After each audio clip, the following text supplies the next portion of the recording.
اینجا دیگه توی تضاد خفن بین دو گروه جامعه بجو کوین ها.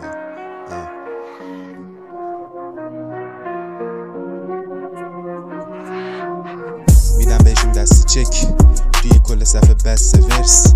اینجا نمیدی کسی محل بد، اینجا پیدا نیست کیه ملکس و کیه بد.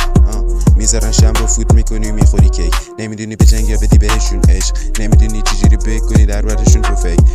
میگی کارشه چی بگم در میاره پول، ولی خب بچ بودن شغلی باش مثل این. اصالت که هیچی گذشته پیچ پیچی، سه تا پسر کیش میشی حقیقت رو بفهمی هیچ میشی. میخوای با این تو بسازی بهشت، میگم با 40 نفر دیگه رفته توی هتلش، درست کرده واسه کل محل نودلش، داده به کل استانون دلش، پس نکن دربارش تو فکر رو بکن ولش، پس فلش دلتو بذار باشه بهشت.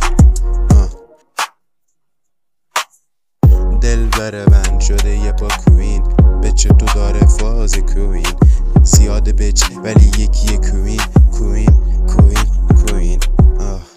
هیچی نداره به جز عفت، دختری پاک و پر از عزت، فقیر اما سابقت نداره علت، دختر زندگی کمه توی این ملت. بچ دو رنگه ولی این یه رنگه، پیش من مهربون و جای دیگه زرنگه، به هیچ کس اون نزده نیرنگ، ملکی دلم نداره برای زندگی درنگ. میشینه گوشه سر به زیر و مرتب، لبخند همیشگی توی دلش پر از حرف، میکنه خونه تو از جنگل قصر معرفه، ولی بدی زیاد دیده قلبش یه جای مرتفع.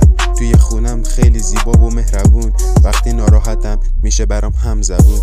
مومن نه مثل تو یه جورایی لدکون، برام عشق میاره حتی باشه غرق خون.